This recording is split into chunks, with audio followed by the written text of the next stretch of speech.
Salut tout le monde, dans cette première vidéo, on va décrire l'environnement de travail du logiciel Microsoft Excel.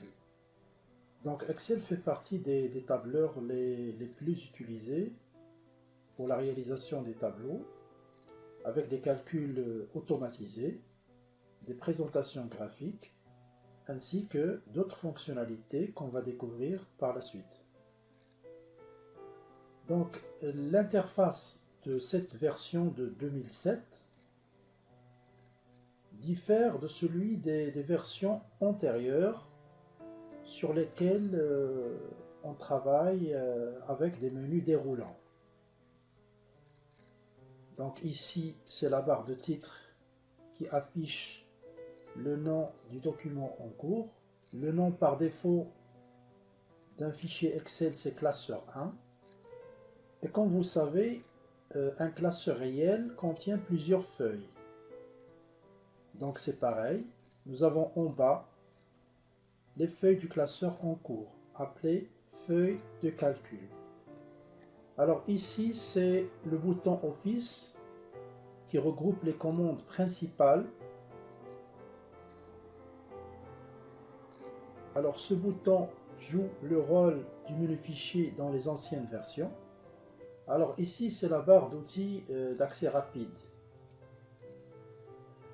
On peut donc ajouter, on peut la personnaliser, on peut ajouter d'autres outils, par exemple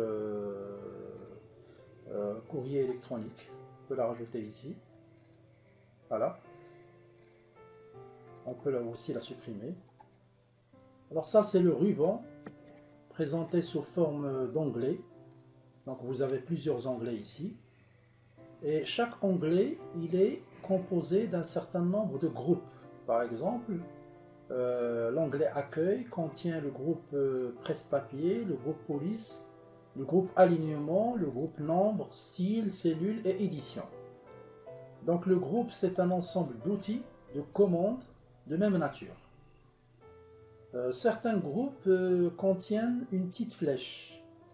Ça veut dire que vous pouvez accéder à des outils complémentaires concernant le groupe en question.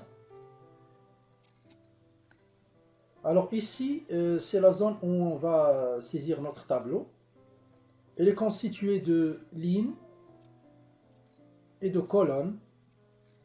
Et si on prend n'importe quelle intersection d'une colonne avec une ligne, ça va donner ce qu'on appelle une cellule.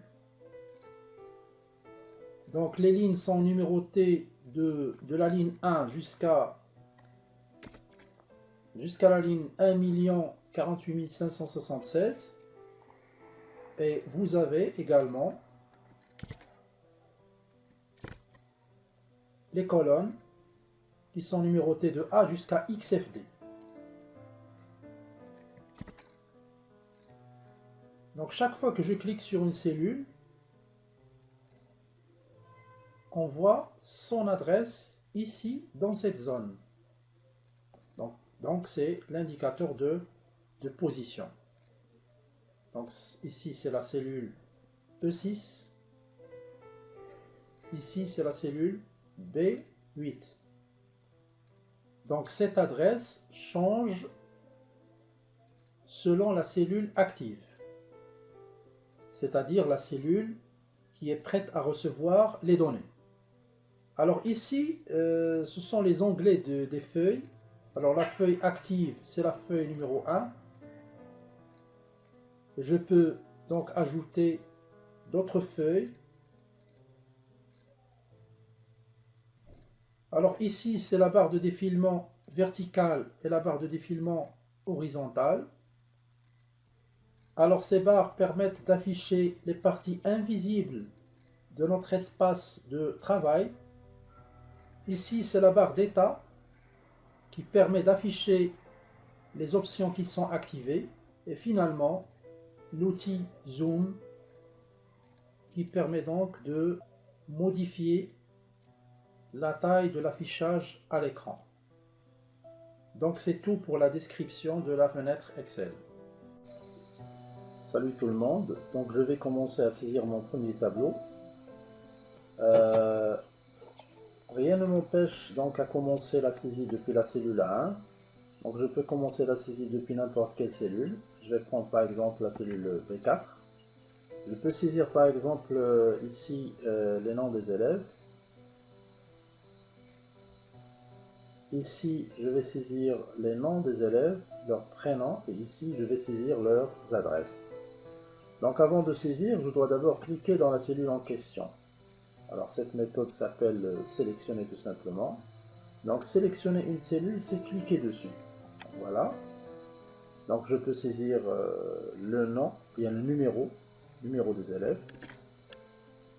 Alors, pour me déplacer dans la cellule C4, soit je clique directement dans la cellule C4 et écrire les noms des élèves, soit je reviens dans la cellule B4, soit j'utilise les boutons de direction de mon clavier. J'utilise le bouton de direction à droite.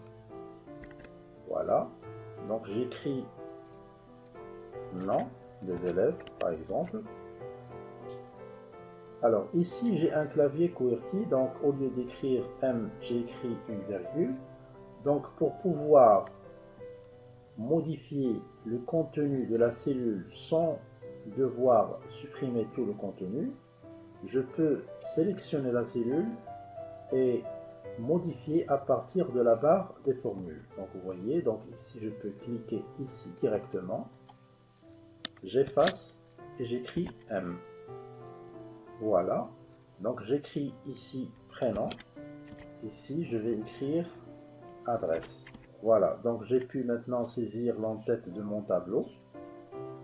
Alors première remarque, lorsque j'écris du texte dans les cellules, le texte il est aligné automatiquement à gauche de la cellule. Alors maintenant, si je veux centrer le contenu des cellules, il suffit donc de cliquer ici dans le groupe alignement sur l'outil centré. Voilà, donc je peux aligner à gauche, je peux aligner à droite, je peux centrer. Alors ici, ça concerne l'alignement en haut, l'alignement également au centre et l'alignement en bas. Quand est-ce qu'on va utiliser ces outils? Supposons par exemple que j'ai modifié la hauteur de cette ligne. Donc pour pouvoir modifier la hauteur, vous voyez, lorsque je pointe entre la ligne 4 et la ligne 5, vous voyez, je vois un objet en double direction. À ce moment-là, je clique et je déplace par exemple en bas. Donc j'ai pu donc modifier la hauteur de cette ligne. Alors, pour pouvoir centrer le contenu de cette cellule, il suffit de cliquer ici pour pouvoir centrer en hauteur et en largeur. Je peux également sélectionner cette cellule. Je peux changer, à partir du groupe police, je peux changer quelques caractéristiques du contenu de la cellule. Je peux changer par exemple le style gras, je peux souligner, je peux soit concernant la taille, soit choisir une valeur à partir de la liste proposée, soit d'augmenter la taille directement à partir de cette icône. Voilà. Je peux même choisir une bordure pour la cellule. Donc comme vous voyez, il n'y a aucune bordure dans la cellule, donc je peux sélectionner la cellule et appliquer une bordure extérieure pour la cellule. Alors, les mises en forme, ou bien toutes les mises en forme faites sur cette cellule, normalement, je dois les appliquer dans les cellules C4, D4 et E4. Donc, inutile de refaire tout le travail pour les trois cellules. Il suffit donc de reproduire cette mise en forme et l'appliquer pour les trois cellules. Comment je dois faire? Je vais tout d'abord sélectionner la cellule. Ensuite, je vais cliquer sur cet outil-là, reproduire la mise en forme. Alors cet outil, va me permettre donc de copier la mise en forme de cette cellule et l'appliquer dans les cellules sélectionnées. Donc, normalement, je dois sélectionner de la cellule C4 à la cellule E4. Donc, pour pouvoir sélectionner ces trois cellules en même temps, je clique dans la première cellule, sans lâcher le bouton, je déplace vers la troisième cellule. Maintenant, je peux lâcher le bouton. Donc, vous voyez, donc j'ai pu copier toute la mise en forme de la cellule B4 et j'ai pu l'appliquer pour les autres cellules. Maintenant, un changement qui doit être fait sur une cellule, je peux maintenant le faire pour plusieurs cellules grâce à la méthode sélection de plusieurs cellules. Je peux par exemple changer la couleur de remplissage. Mais avant de choisir une couleur, je dois d'abord sélectionner les cellules concernées. Donc je vais sélectionner les 4 cellules. Ensuite, je choisis une couleur de remplissage. Je peux même choisir une couleur de police. Vous voyez? Donc,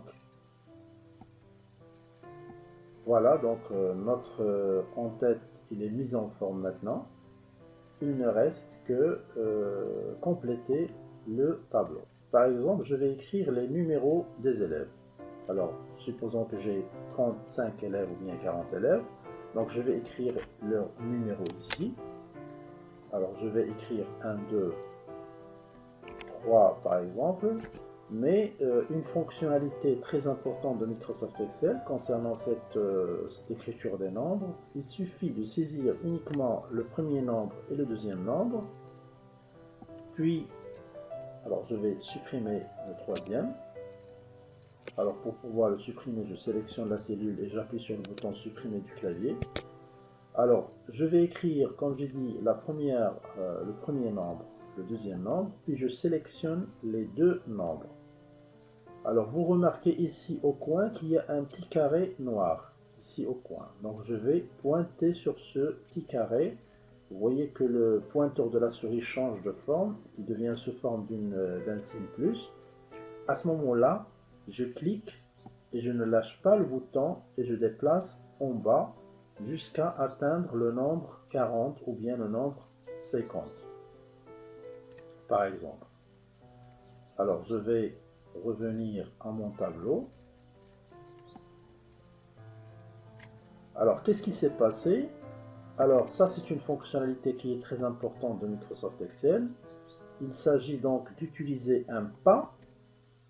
J'exige au départ un pas et je l'applique pour pouvoir remplir le reste de la colonne. Mais supposons par exemple, alors je vais supprimer, je vais sélectionner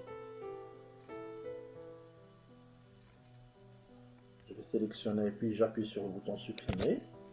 Alors si j'écris maintenant 1 ici, j'écris ici 2. Au lieu de 2, je vais écrire par exemple 3. Alors qu'est-ce qui va se passer maintenant? Si je sélectionne les deux cellules et je déplace le petit carré vers en bas, alors qu'est-ce qui va se passer maintenant? Le pas a changé. Donc j'ai changé de pas ici. Alors toujours il va rajouter 2, 3, 5, 7, 9, etc. Donc maintenant, je vais revenir à mon tableau. Je vais prendre comme exemple 3 élèves uniquement. Mais vous pouvez continuer cet exercice vous-même. Alors 2 et ici 3. Alors deuxième remarque, tout à l'heure lorsque j'ai saisi du texte dans les cellules, alors le texte il est automatiquement aligné à gauche. Par exemple, alors le nom que j'ai saisi ici, il est automatiquement aligné à gauche. Et le chiffre que j'ai saisi ici, il est automatiquement aligné à droite, mais je peux, comme j'ai dit tout à l'heure, je peux modifier l'alignement des cellules. Donc je continue l'écriture des données du tableau. par exemple. L'adresse, par exemple. Alors là, vous avez constaté que lors de la saisie dans la cellule E5, le contenu de la cellule a dépassé l'espace réservé de la cellule E5. Donc normalement, on doit élargir la colonne E pour pouvoir afficher le contenu de la cellule dans la cellule en question. Donc c'est simple, pour résoudre ce problème, je vais ici je vais d'abord cliquer ici, ensuite je vais entre les colonnes E et F, je vais pointer jusqu'à voir donc un objet ayant double direction. À ce moment-là, je clique et je déplace vers la droite jusqu'à afficher le contenu de la cellule dans la cellule en question. Alors, soit je procède par cette méthode de cliquer, glisser, soit ici entre les deux colonnes, tout simplement je clique deux fois et voilà, donc le texte il est affiché dans la cellule en question. Donc je continue la saisie de mon tableau. Alors là aussi, je vais soit intervenir ici pour modifier, soit cliquer ici pour modifier. Même chose, je vais écrire une autre adresse. Je vais copier, c'est pas la peine d'écrire une nouvelle adresse. Je donne juste des exemples. Je peux copier, je peux sélectionner la cellule, d'accord, la cellule E5, je la sélectionne, je clique sur copier, j'appuie sur le bouton droit, copier, et ici je vais coller. Maintenant, je vais appuyer sur le bouton échappe pour annuler la sélection. Je clique avec le bouton droit, je choisis copier et je sélectionne les deux cellules pour pouvoir coller. Voilà, et ici je vais écrire un autre nom, par exemple. Voilà. Donc vous voyez, donc notre tableau maintenant il est presque complété. Ici vous voyez que ces trois nombres doivent être centrés, bien alignés à gauche. On va les centrer. Maintenant je vais appliquer une couleur de remplissage pour le reste du tableau et une couleur de police également. Donc je dois d'abord sélectionner le reste du tableau. Je vais sélectionner à partir de la cellule B5 vers la cellule E7. Donc pour cela, je clique d'abord sur B5, je maintiens le bouton enfoncé et je déplace vers la cellule E7. Maintenant, je peux modifier également la taille, par exemple. Alors lorsque je modifie la taille, vous voyez que le contenu de la cellule sort de l'espace réservé dans la cellule. Donc je peux maintenant, vous savez comment faire. Je vais déplacer. Ici également, je vais déplacer pour pouvoir afficher et aérer le contenu du tableau. Maintenant, je vais choisir une couleur et une couleur de remplissage. Alors, je choisis par exemple une couleur de remplissage. Et finalement, je vais choisir les bordures. Alors, je vais choisir toutes les bordures. Et voilà, donc on a pu terminer notre tableau. Il ne nous reste que proposer un titre pour le tableau. Je vais écrire par exemple élèves convoqués, les élèves convoqués, ou bien liste des élèves convoqués. Voilà. Normalement, le titre que j'ai saisi ici doit être placé au milieu de cette zone, c'est-à-dire au milieu de la largeur du tableau. Donc, qu'est-ce qu'on va faire pour résoudre ce problème? On peut par exemple sélectionner toutes les cellules de la cellule B2 à la cellule E2. Ensuite, je vais sélectionner, je vais cliquer sur fusionner et centrer. Alors fusionner et centrer permet d'avoir non pas 4 cellules, mais transformer ces 4 cellules, B2, C2, D2 et E2, on va les transformer en une seule cellule. Et on peut également appliquer les mises en forme nécessaires pour ce titre.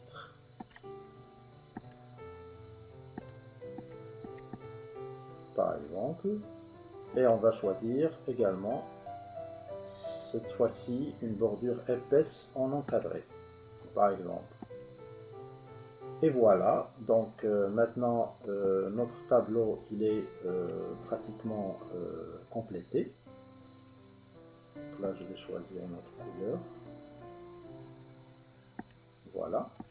Donc voilà, il ne reste maintenant que d'enregistrer le tableau. Il suffit d'appuyer sur le bouton F12 du clavier. On va choisir un emplacement, par exemple bureau, et on va écrire le titre du classeur, par exemple. Là, c'est l'extension de Microsoft Excel. Voilà, donc je clique sur enregistrer. Ici, au lieu d'avoir classeur 1, la barre de titre a changé de nom. Donc maintenant, c'est notre premier tableau. Voilà, c'est tout pour cette